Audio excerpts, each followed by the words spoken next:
Hello' অ বাইদেউ আপুনি চেণ্টাৰত আছিলে অ বাইদেউ মোৰ চাব চেণ্টাৰৰ ওচৰৰ গাঁওখনতে এটা মানুহ পৰি গ'ল আপুনি আহকচোন মই ৰখিয়ে আছো অ বাইদেউকো লৈ আহক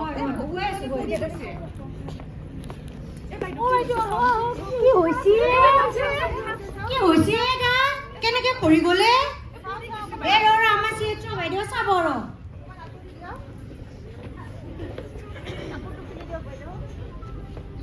ৰ'ব দেই ৰ'ব একো হোৱা নাই আপোনালোকে চিন্তা নকৰিব।